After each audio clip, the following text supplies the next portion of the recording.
Okey, pelajar boleh bangun. Okey. Selamat petang semua. Selamat petang, Cikgu. Okey, sebelum kamu duduk, pastikan sampah-sampah ada kat meja korang semua. Kalau ada, korang buang. Cepat.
Sebelum ni kita dah masuk dalam pentadbiran barat di Sabah dan Sarawak, betul? Betul. Kalau kita lihat di Sabah pula, ada apa? Entiti dia. Jenis group di SPUB kan? So SPUB dia berbeza tak dengan jenis group? Sangat berbeza. Kenapa? Dia bukan seorang Dia adalah satu syarikat, betul. Dia merupakan sebuah syarikat yang mengerjakan belajar dalam tahun ni. Manakala James Group pula, dia datang dia merupakan seorang pegawai tentera. Dia ada pengalaman dengan rakyat British. Dia masuk ke Sarawak dan kemudiannya satu demi satu dia ambil alih daripada pegangan Kesultanan Brunei dulu. Kan? Dia mula daripada bahagian kecil dan kemudiannya mengembangkannya sehingga ke Salibas, Sungai Raja, dan dia ambil alih wilayah-wilayah secara ramai-ramai dalam beberapa masa. So, James Group dinasti. Dia merupakan, kita boleh katakan macam kesultanan, imagine kesultanan tetapi orang putih yang jaga. Tapi untuk SPUB British, Borneo, syarikat Borneo Utara British, SPUB, dia merupakan apa entiti dia? Dia adalah syarikat, okay, company. So, dia yang jaga. So, hari ini kita akan lihat, tetapi adakah kedua-dua itu entiti barat atau tidak? Maksudnya, dia datang dari luar kan? So, adakah dia daripada luar?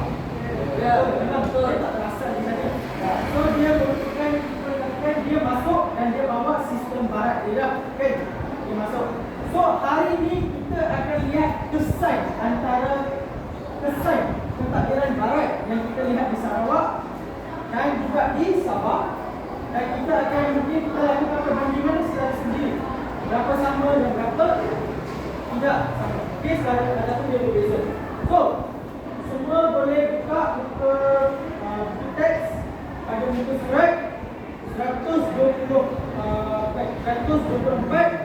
dan kita akan mula dari situlah. Okey. Secara asasnya kita lihat ada 5 poin. Baik, ada 5 poin. Yang pertama merupakan pembahagian wilayah. Yang kedua, pemekaran golongan elit tempatan. Yang ketiga apa? Pentadbiran berhierarki.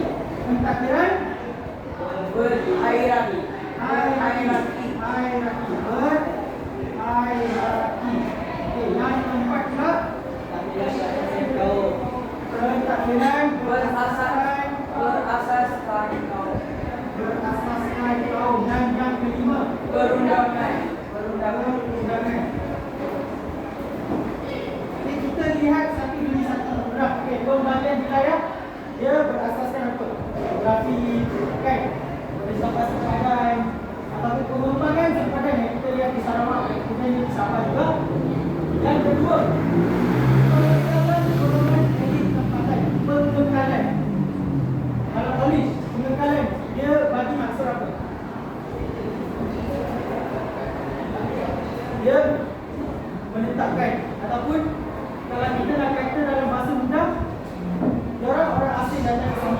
dah ada sistem kan tradisional kat sini yang kita lihat dulu, sistem persekutuan orang kaya-kaya kalau di Sabah kan ada datu di Sarawak kan, dah ada sistem termaktub di sana. Tetapi sekarang mereka menekankan dia dan juga memasukkan dia dalam sistem dia. Okay? So mereka bawa juga ke negara barat, mereka bawa juga, tetapi mereka masih ada orang kaya tempatan yang tidak gelap.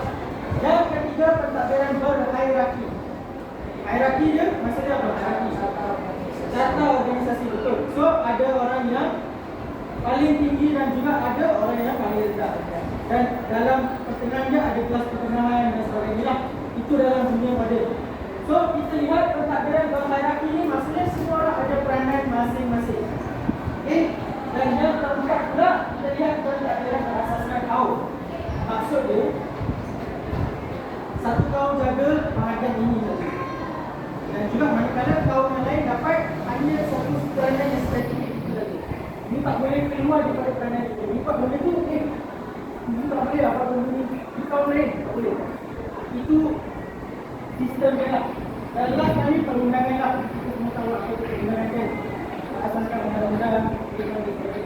So tak apa, kita mula secara perlahan-lahan dulu. Okay? Siapa mana kan nak baca? Pembagian wilayah. Siapa menarik? Okay. Pembagian wilayah. Pembahagian wilayah, pentadbiran dinasti Grup Sarawak dan FEB di Sabah menyusun semula sistem pentadbiran dengan membuat pembahagian terhadap wilayah-wilayah yang dikuasai. Hal ini dilakukan bagi membolehkan pentadbiran dijalankan dengan lebih berkesan. Okay. Sarawak. Sarawak. Pada tahap awal, Raja Brooke membahagikan Sarawak kepada 3 bahagian bagi menggunakan pentadbiran. Charles Brooke menambahkan 2 bahagian pada tahun 1885 dan 1890. Setiap bahagian dipecahkan pada daerah dan kampung. Sempadan kawasan ini menjadi asas pemilikan dan kekuasaan dan dinasti Brooke. Hal ini berbeza daripada amalan sebelumnya yang lebih menekankan kepada hak pertukaian. Okay, so kita lihat Sarawak kan, dia pertama sekali dia dah dapat wilayah sangat luas. Kalau kita lihat daripada permulaan ketika James Brooke mengalahkan siapa? Tak, bila James Brooke masuk kan, dia blacklist siapa dulu? Dia Pangeran Raja Raja. dia dan juga kemudiannya Sultan Brunei. Dan akibatnya dia dapat satu wilayah di bahagian timur Sarawak. Tetapi dia mula mengembangkan pengaruh dia. So apabila dia mengembangkan wilayah dia, kita juga lihat pertemuan untuk ada sistem baru. So dia mula membahagikan wilayah. Okay? Secara kecil-kecilan. So pertama kali dia buat 3 bahagian dulu. Dan kemudiannya di bawah Charles Brooke pula 2 lagi didapati apabila mereka mendapat wilayah baru pada 1885 dan 1890. Okey, dan berurutanlah. Dan akibatnya dia membahagikannya lebih kepada daerah, kampung dan sebagainya. Sebab dalam mana-mana kerajaan mereka perlu ada pegangan yang kuat. Okey, kita lihat situasi yang sama juga di Sabah. Kenapa? Sebab Sabah berbeza sedikit. Sabah dia berguna sebagai apa? Syarikat kan sekarang di bawah SGB. So, apa yang mereka telah melakukan dulu, Sabah yang seluas mana pun mereka telah membahagikannya kepada 2 bahagian dulu. Okey, satu di residensi pantai. Tengok sekarang tak betul. Satu Metro, satu Metro juga. Residensi mana? Pantai Timur, kan? Disandarkan dari negara raya. Dan residensi pantai Barat. Di yang sekarang mana? Yang sekarang apa nama dia sekarang? Kinabalu tak ada lagi satu sikit. Kota Kinabalu, betul. Kota Kinabalu. Okey, jangan fikir lain. So kita lihat ada perkembangan lah dari segi itu juga. So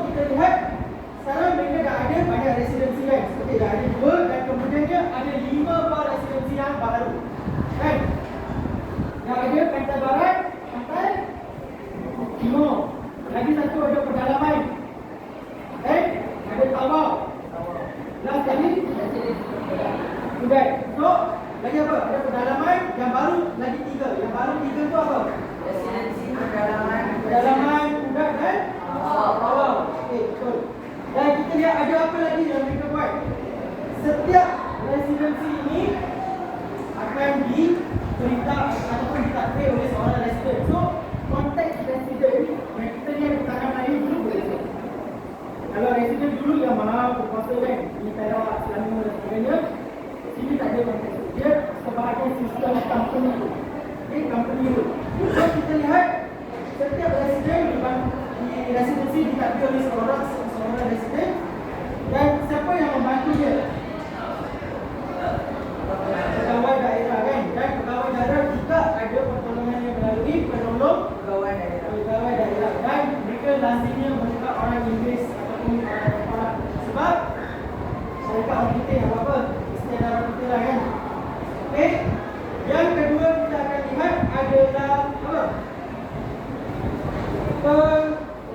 Pengekalan besar tempatan lah ataupun golongan elit tempatan di mana mereka sedar. Kalau mereka lihat di Sarawak, mereka sedar bahawa sekarang mereka tak boleh hanya menekankan sistem mereka atas orang kat sana, tak boleh. So, apa yang mereka telah melakukan adalah kalau kita lihat di Sarawak misalnya. Okey, pertama sekali.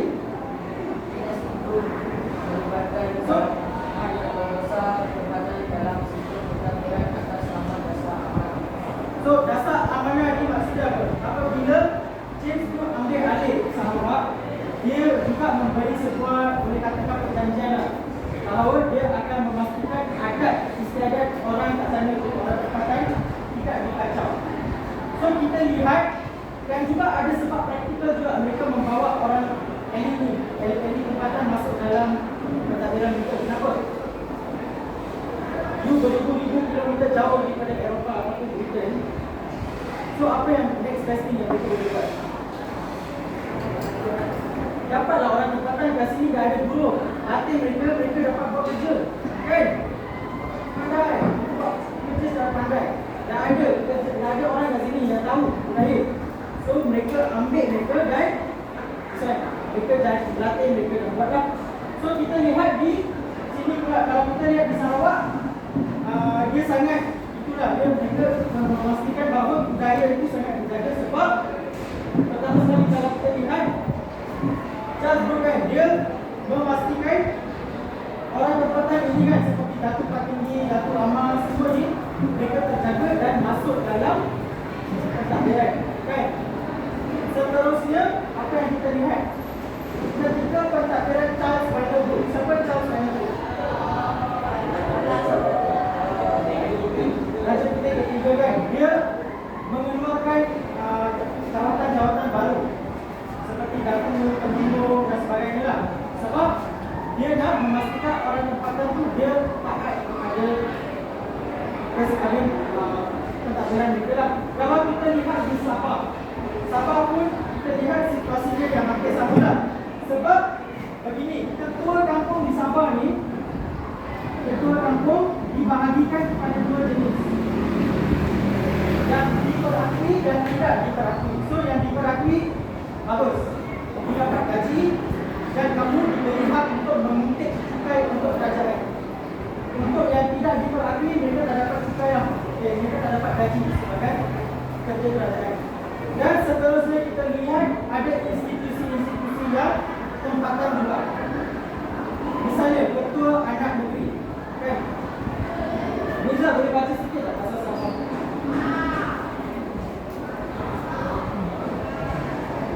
Ada institusi ekonomi Sabah bagi menjadi kerja dan baik ekonomi bahagian seluruh ekonomi kepada ekonomi negeri dan diakui dan tidak diakui.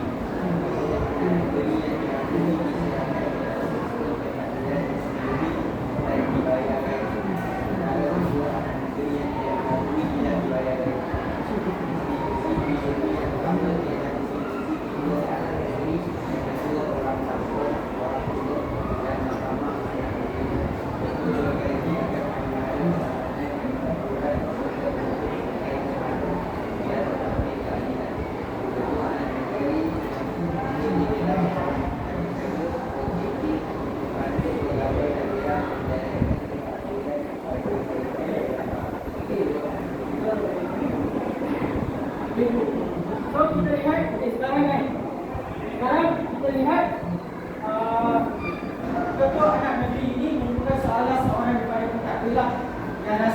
dalam kalangan orang masyarakat tempatan. So, sekarang pernah dengar kan sebelum ni orang kaya-kaya?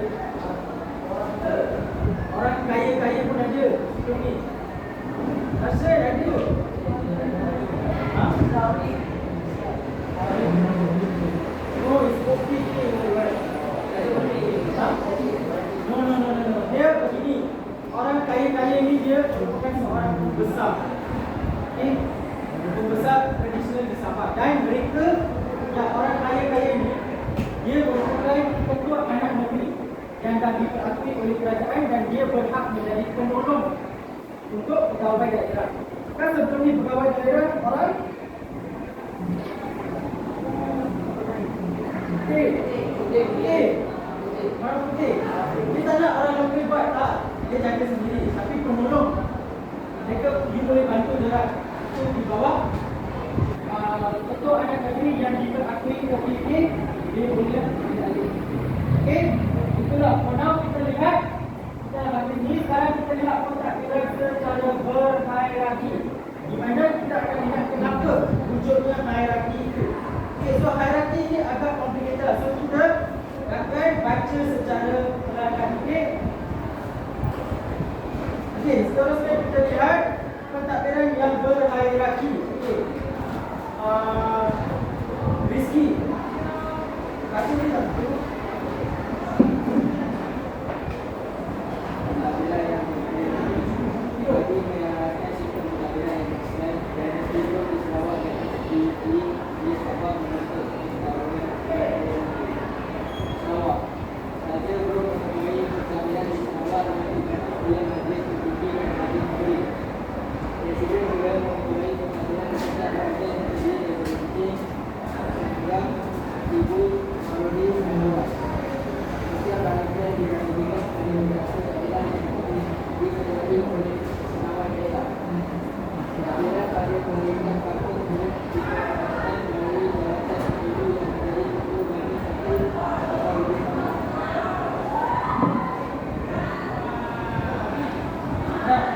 Okey, terima kasih. So sekarang kita lihat dalam hadis. So raja obviously merupakan siapa? Ingat sendiri juga mana-mana. So Charles, James Charles dan Charles punya tu. So itu merupakan raja. Sekarang penasihat dia. Majlis apa? Majlis negeri. So dia merupakan orang-orang elit lah. Penasihat dia mungkin daripada angkatan tentera dia, ada penasihat dia mungkin akan menasihat dari segi ekonomi dan sebagainya lah. Semua tu. So kita ingatkan sebelum ni dia bahagikan Sarawak kepada beberapa bahagian. Tak? Ada tak? 5 bahagian kan kita dah lihat. So setiap bahagian ada residen dia yang menjaga daerah yang lebih besar dan kemudian dia dibahagikan kepada bahagian yang lebih kecil dan daerah dan seterusnya pihak kampung. So kesemua hierarki ini dia melihat daripada kampung yang paling rendah kepada raja yang paling tinggi. Hierarki itu penting sebab kalau tak ada orang dekat kampung, arahan daripada pihak raja ataupun apa yang mereka nak buat itu akan tak dapat dicapai lah. Okay, tak dapat dicapai. So seterusnya kalau ini merupakan bentuk Sarawak, kita lihat bentuk di Sabah. Okey. Sabah. Siapa boleh baca Sabah? Okey, boleh baca Sabah. Sabah. SPB di Sabah dan Sabah oleh Gubernur yang bertanggungjawab kepada Lembaga Penyiaran Syarikat di Dalil. Majlis Penasihat ditentukan pada tahun 1988 yang boleh dalam hal Dewan Pentadbiran.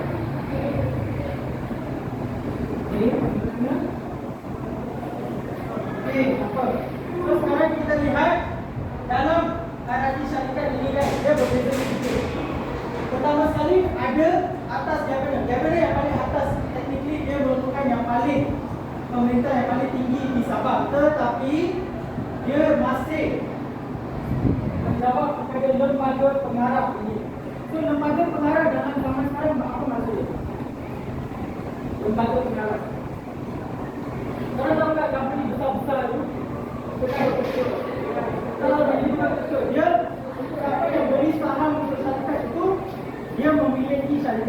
semakin banyak. Kalau you dapat banyak saham, maka kuasa kamu semakin meningkat lah. So, maksudnya syarikat ni walaupun ada governor, tetapi dia masih berpegang ataupun dia masih perlu mengikut apa orang-orang yang pegang saham company ni cakap. Kalau orang saham ini, pemegang saham ni cakap, saya tak suka governor ni, saya tak suka polisi dia. Governor tak ada kuasa ikut menolak ni, tetapi menafikan ni. Dia hanya akan ikut. Itulah dalam company lah. So seterusnya kalau kita lihat setiap usaha apa? Kerajaan kan? Dan di bawah ni siapa? Ketua Jabatan dan Presiden. Kat sini kan? Kat bawah tu tak? Setiap usaha kerajaan kan? Apa? Bawah Eksekutif Kerajaan dan Ketua Jabatan dan Presiden. Di bawah setiap usaha kerajaan ada? Ketua Jabatan dan Presiden. Presiden dan Presiden. Dan dia slowly daripada presiden akan pergi sampai ada beberapa bahagian sampai lah ke kampung kan? Betul kampung. Betul kampung kan? Kita pergi sampai sebab sekali lagi dia akan ikut hierarki dia. Dan ketua jabatan of course dari segi nak ada kerajaan mesti ada jabatan yang berbeza kan? Kalau kita pergi sekarang ada jabatan tanah, keuangan, kesukaan, semua tu berbeza. Sekarang kita pergi yang keempat pula, pentadbiran berasaskan kaum. Okey? Dan boleh baca sikit lah pasal Sarawak. Terima kasih. Ya, tolong.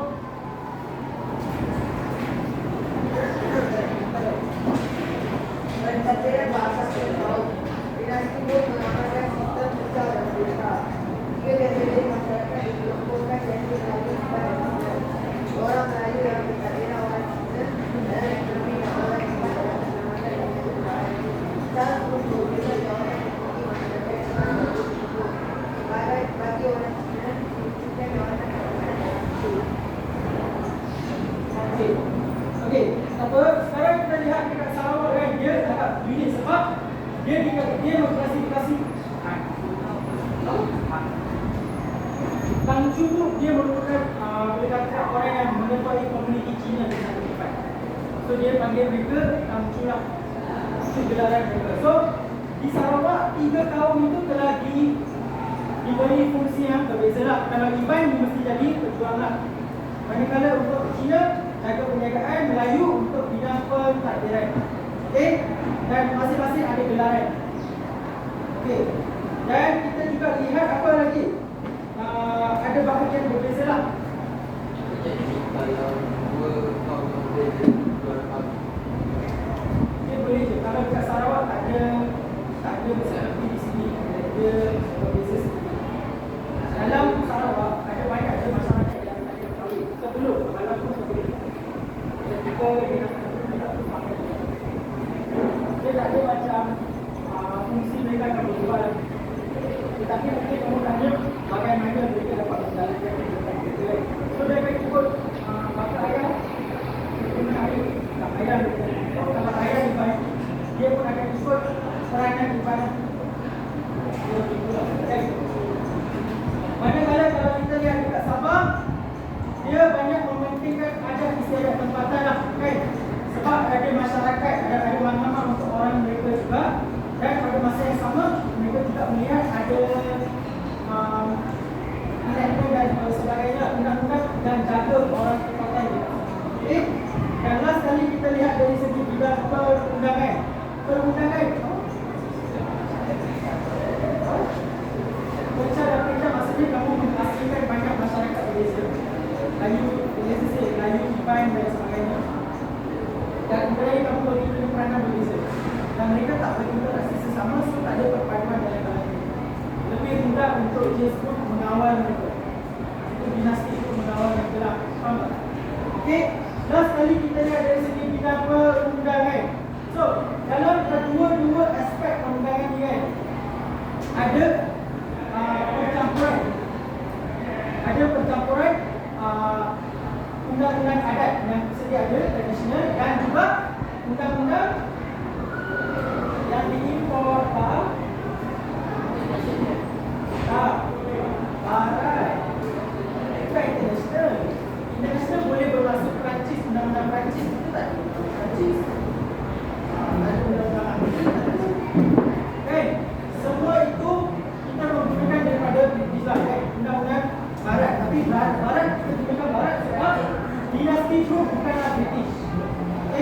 dia bersifat barat, dia bukanlah pilihan. Okey.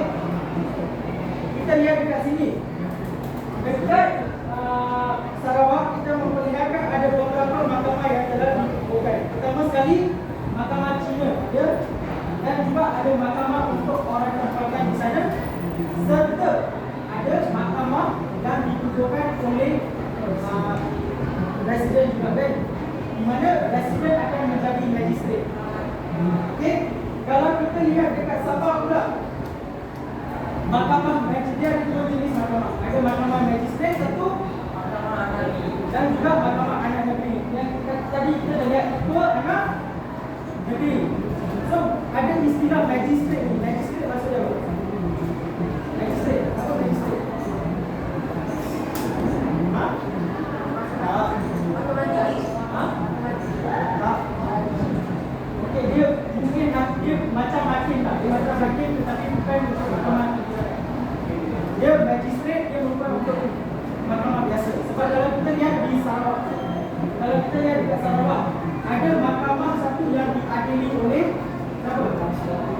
Raja, kan? Raja dan dibantu oleh ketua tak, bukan ketua hakim. Sarawak, ketua magistrate, ketua magistrate, ketua magistrate, kan? So ada juga mahkamah Cina dan juga ada mahkamah untuk masyarakat tempatan laut, kan? Mereka ada. So ada 3 jenis mahkamah di Sarawak, ada 2 jenis di Sabah. Dan persamaan di mana? Mahkamah tinggi dalam sistem Sabah Sarawak tadi. Tapi dia secara asasnya begini. Kalau mahkamah, kalau legislatif kan, kamu diberi hukuman pada mahkamah yang lebih, mahkamah magistrate mereka dia bersifat juga. Kamu boleh apply untuk boleh buat appeal untuk mendapatkan hukuman kamu tu diringankan atau dibuang. Kamu tak ada hukuman lah, tapi kamu perlu memohon. Dia akan kalau mahkamah tinggi pun gagal, kamu boleh pergi ke lagi tinggi. Tapi bos macam-macam. Mahkamah kalau dekat negara kita mahkamah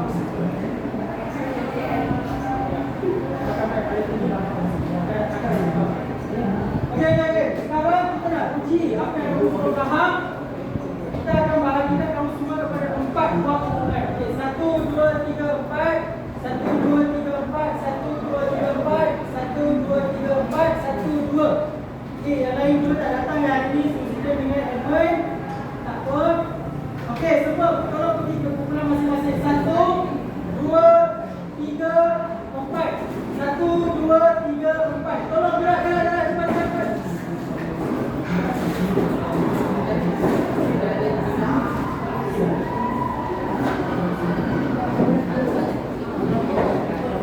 Tiga.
Tiga mana? Empat mana? Empat dari kertas tak? Dah. Tiga dari kertas tak? Ada. Dua dari kertas.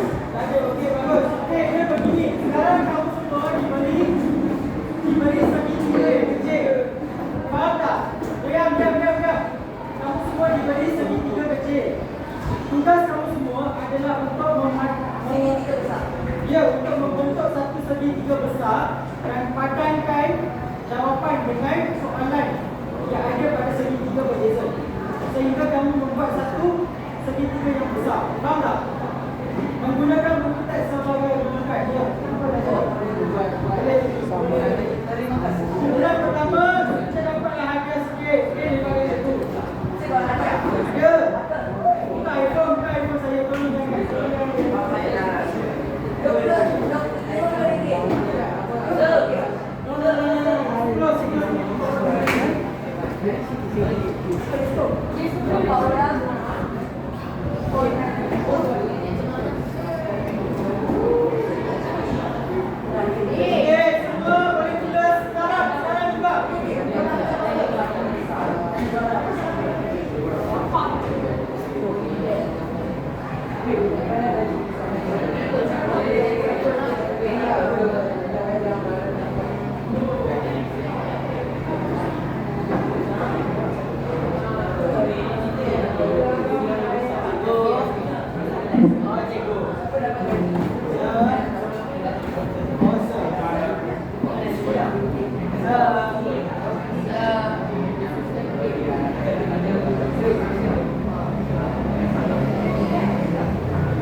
I miss my friends with them. Okay, saya tengok bal. Tengok.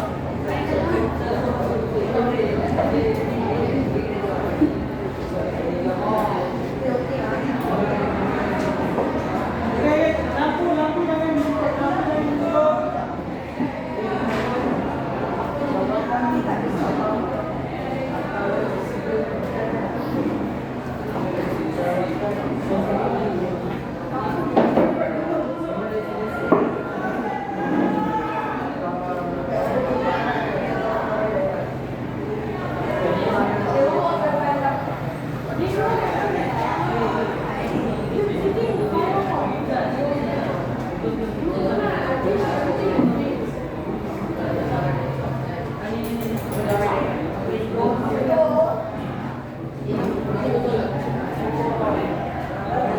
Okey, siapa yang dah habis ni? Jangan terdekat lagi.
Kalau nak cepat balik, cepat dah jawab soalan.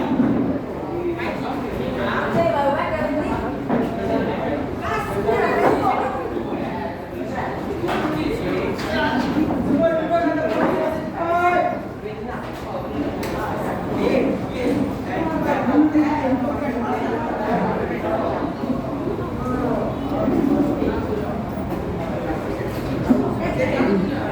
Nak balik cepat jawab cepat. Itu dia nak jawab.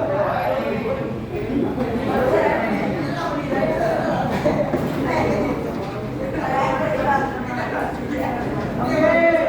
Cepat. Boleh mula sekarang. Boleh? Kalau boleh, jangan tak. Okey, cepat-cepat mula menjawab sekarang.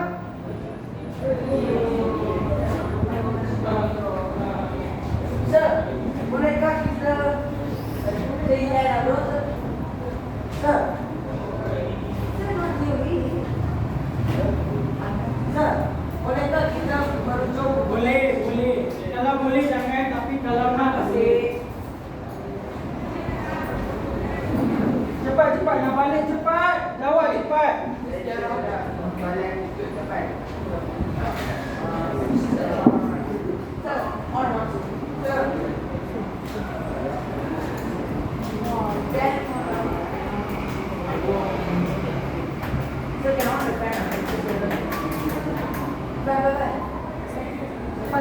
Kalau tak kita akan jawab, kita akan berbincang sambil menjawab. Ya.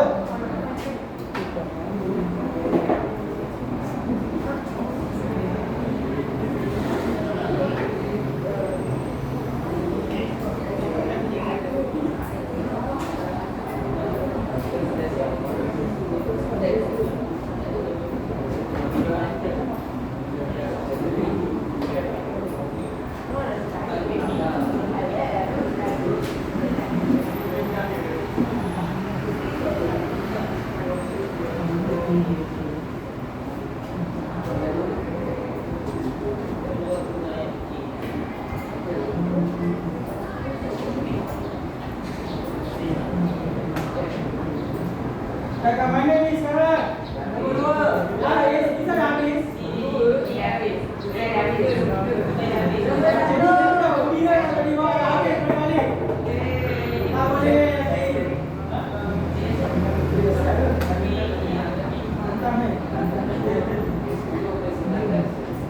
Hormat cikgu lah.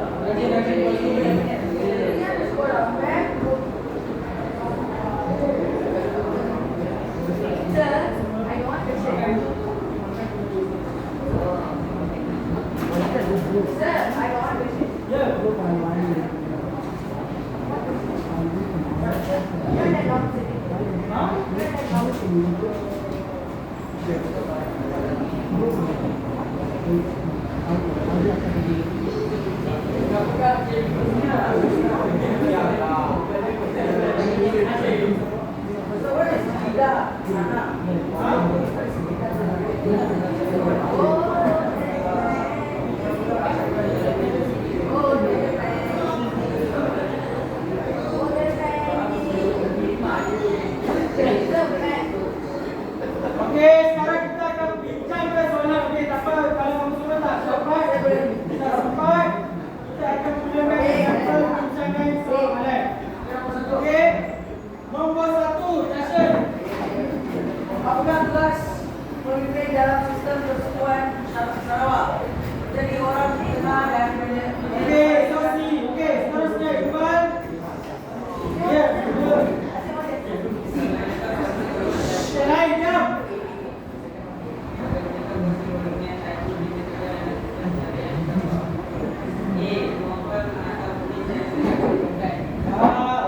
Okey, seterusnya nombor 7. Mengapakah Sabah menjadi perhatian kemudian asing?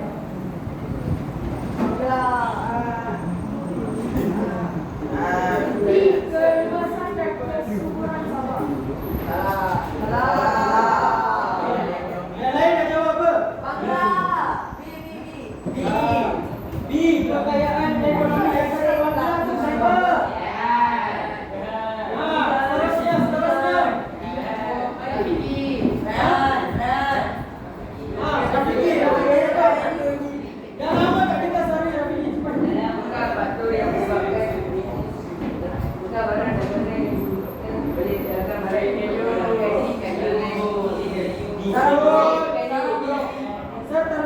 Okey, B. Betul. Dan seterusnya. Apakah faktor yang menyebabkan penciptaan pulau Malaysia pada tahun 1895? B. British Merah telah bersumber pada Kesultanan dulu. Betul. Okey, yang soalan ke seterusnya yang ada. Diri.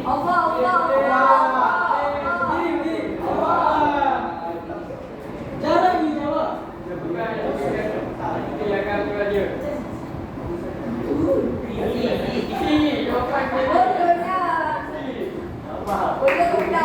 Kita di Sabah diberi negara belajar. Hai. Sejak 2 minggu ni apa kita belajar? SPUB kita belajar ni. SPUB. Okey, seterusnya apa? Jawapan di syarikat Borneo Utara British. Bukan syarikat Borneo Utara Sabah. Sebab pada masa dulu Borneo Utara maksudnya Sabah. Sabah bukan dikenali sebagai Sabah, dia dikenali sebagai Borneo Utara. Okey? kalau Sarawak Sabah cuma Borneo. So, ini sebahagian daripada kepulauan Borneo. Polis, faham tak? Dia sebahagian Borneo. Seterusnya mana sampai kat sini?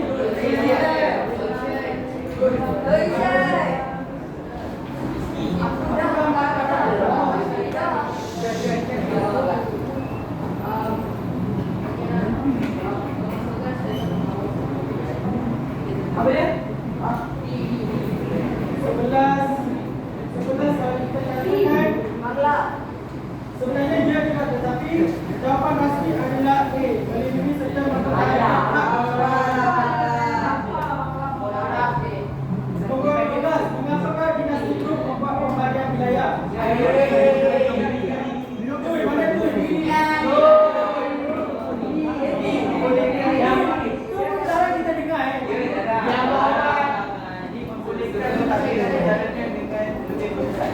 Ya, betul. Lagi dua lepas tu kita tak habis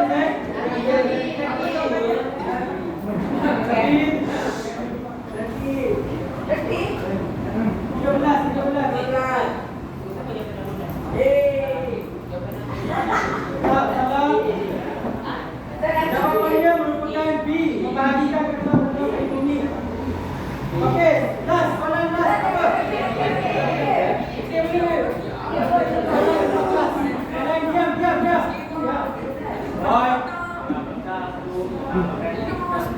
Diam. Baik. Betul, untuk mengumpulkan suasana.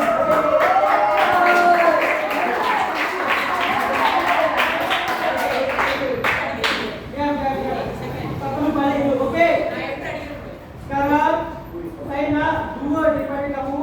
Saya pilihlah, Pak, untuk datang ke depan memberitahu apa yang kamu semua mempelajari pada hari ini. Okey? Dan sebelum tu saya cakap, kita hari ini dah belajar tentang kesan British ataupun British dan juga dia itu masuk di Sabah dan Sarawak. Kenapa? Kita dah lihat pertama sekali dari sistem pentadbiran tradisional dia kan, ada sistem kesukuan dan juga sistem pentadbiran tradisional kan. Yang kita lihat pengaruh daripada Kesultanan Brunei dan juga kan ada dua kesultanan kan. So kita lihat ada pengaruh pembesar seperti apa, Datuk, Darah Gaya-Gaya, panggilan seperti apa yang sebagainya, Bunda Hashim dan sebagainya kan. Semua itu memainkan peranan dalam Krishna. Tetapi apabila British dan juga James Cook masuk di tempat masing-masing, kita lihat perubahan betul atau tidak. Daripada pengembangan wilayah, mereka menggunakan keganasan dan kemudiannya mereka mempertahankan pentadbiran mereka lah. Okey, yang saya nak pilih dua orang ni, pertama, katanya, siapa tu? Jarang tengok. Datang ke depan. Cepat.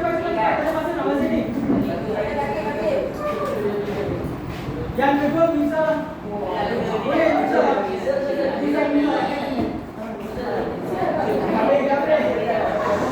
Okey, Hakim, apa yang kamu diam, bagi pula. Okey, apa lagi? Kita harap esok bentuk pertanyaan sebagai bilang ya.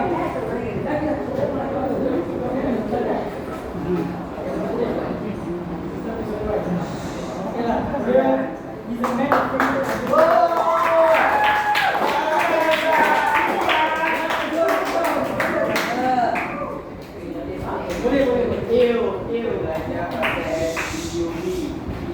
lagi apa? Itu pemantapan pentadbiran di Sarawak dan Sabah ada 5, iaitu pembagian wilayah, kekalahan domestik tempatan, pentadbiran lagi, yang ada yang kaum dan perundangan.